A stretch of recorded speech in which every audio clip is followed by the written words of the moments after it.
Good morning, students. Today we are going to discuss fourth or last part of metallurgy chapter, that is lecture 4, refining of metal. Right. In first part we had discussed, lecture 1 we had discussed about concentration of ore.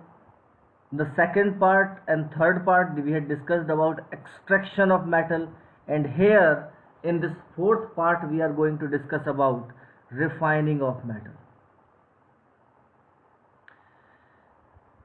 Generally, after extraction processes, whatever it is, carbon reduction method, self reduction method, or electrolytic reduction method,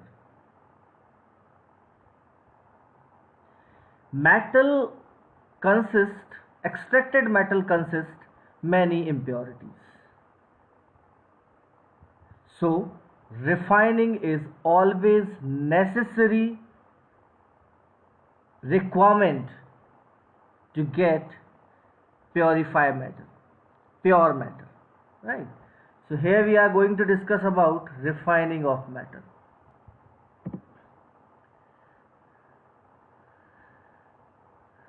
Some methods for refining metal are given here. The one is called distillation. We had discussed about distillation in metallurgy of zinc. We had discussed that extracted zinc heated at 1100 degrees Celsius.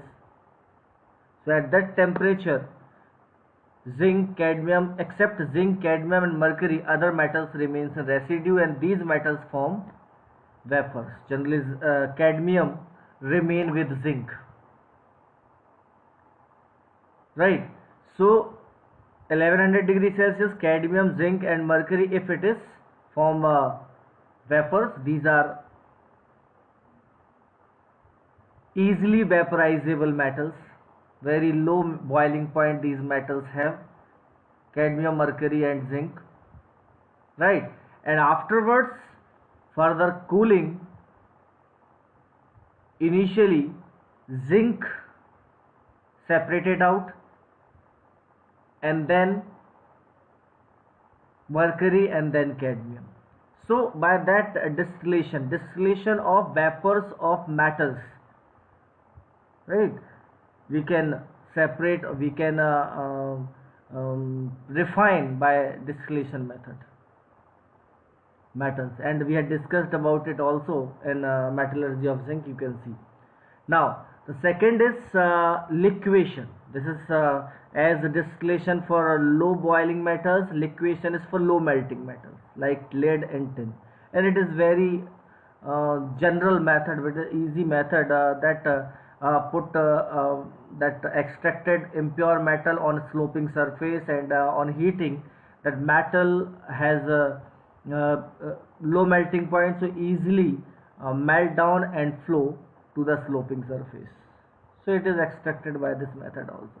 So lead and tin, liquation is for metals, low melting metals, and distillation for low boiling metals, right? Now electrolytic refining, as we had already discussed many electrolytic refining, but here we are going to discuss or explain what are electrolytic refining. So in electrolytic refining,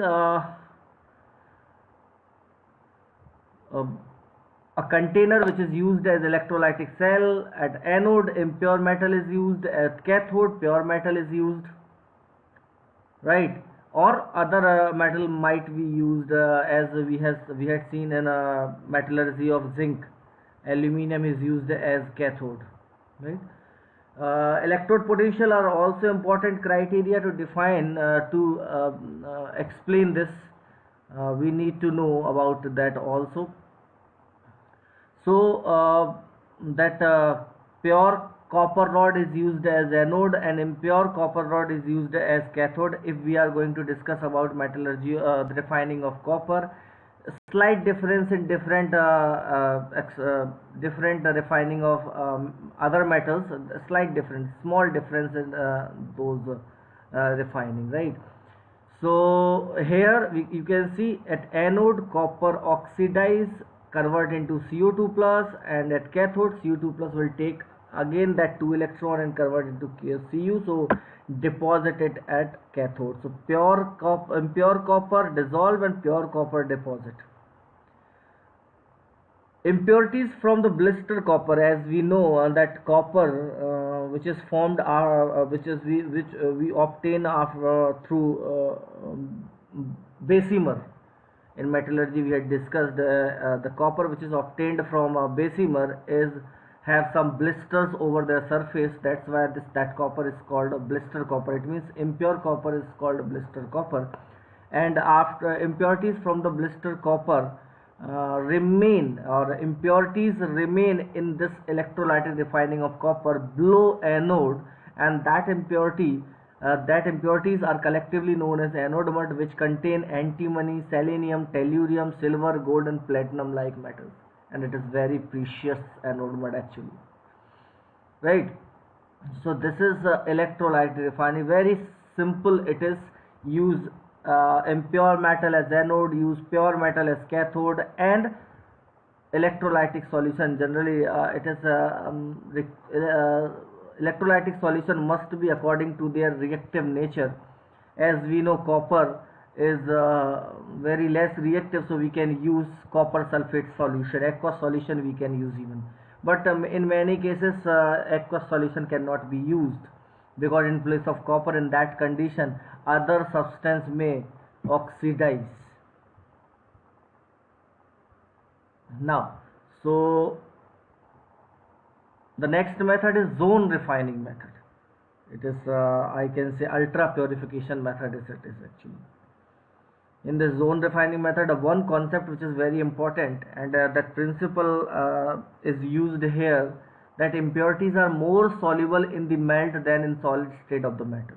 This is the principle which is main basis of zone refining method. In this method, impure metal rod is used. On it a mobile heater is travel over that impure metal rod. In that case, as mobile heater travel from one end to another end, impurities always remain with melted part, right? You can see in the diagram it is also given that melted part remain in that part of the rod where that mobile heater is in contact, right?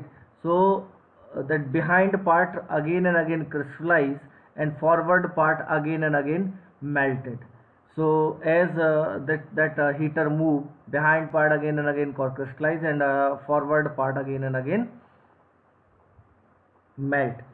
So by this process, that refining can be done, and the process is repeated several times. So and impurities after completion of process, impurities remain at one end only, and it can be cutted out, right?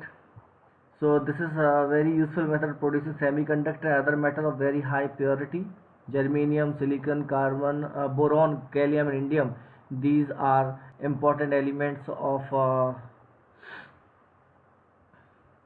semiconductors nowadays, right? So it is very simple method, but it is very useful also. Vapor phase refining. In this method, the metal is converted into its volatile compound, which is collected and decomposed to give pure metal. So there are two important requirements there are two important requirements for this process. One is metal must react with some such a reagent with which it form volatile compound, and the second one, that volatile compound must be unstable, thermally unstable, and easily decompose in presence of heat. These two are important requirements.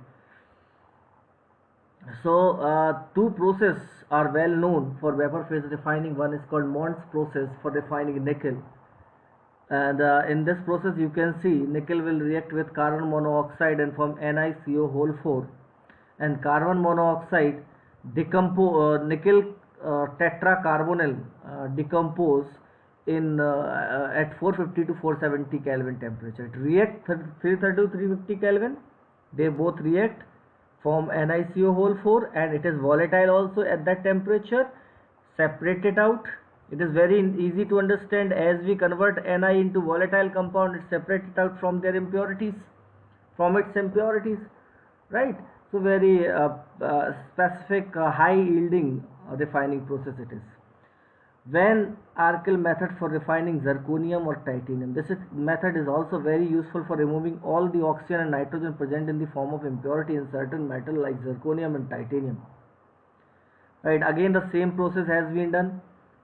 Zirconium react with iodine, zirconium iodide form, and this zirconium iodide is decomposed at tungsten filament, relatively a high temperature 1800 Kelvin, but we can obtain pure zirconium by this method also, right? So the initial zirconium is impure, final zirconium is pure. In the Mond's process, initial nickel is impure, final nickel is pure. Pooling, it is metallurgical method employed in the purification of copper, which contain copper oxide as impurity, and also in purification of tin, which contain tin oxide as an impurity, right?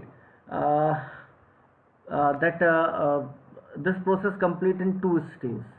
Initially, air blow through it, so all sulfur will convert into sulfur dioxide and exit, and iron will convert into iron oxide and are skimmed or poured off the top of the copper, right? And then oxidation, then second stage will be reduction process, and in this process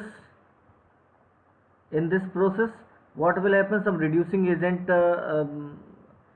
can be used, like natural gas or diesel, and they react with oxygen and copper oxide to form copper. So they convert copper oxide into copper, so that's why they are called reducing agent. In past, that manual process, general process has also been used, that is freshly cut wooden log are used as an agitator as well as reducing agent. They at high temperature they burn and produce carbon monoxide and other methane also, so they act as reducing agent. In past we used this method, wooden log method, but nowadays we use generally natural gas or diesel as a reducing agent, right? In by wooden log, destructive distillation of wooden log has taken place, and methane carbon monoxide form by wooden log. In the past this method used, and nowadays, as I have already mentioned, natural gas or diesel has been used as a reducing agent. Alloys, it is a part of uses of metal. As we know, alloys are a mixture of metal with metal and non-metal, mixture of metal with metal and non-metal. Non-metals are sometimes also used for manufacturing of alloys. Iron with carbon and other metals form steel, stainless steel with nickel and chromium, brass, bronze, pewter, duralumin, nichrome, solder, sterling silver. There are some alloys and their uses also given here. Amalgams are alloys of, remember, amalgams are alloys of metal with mercury, right? Some other uses also given here, you can see, and it is also alloys compositions are sometimes relatively more useful for to remember for our examinations.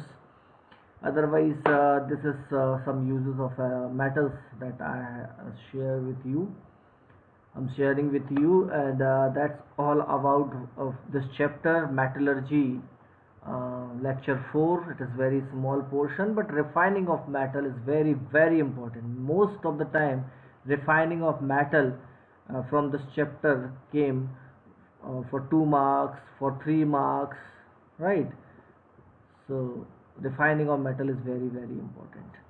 So this is all about this chapter. Thank you.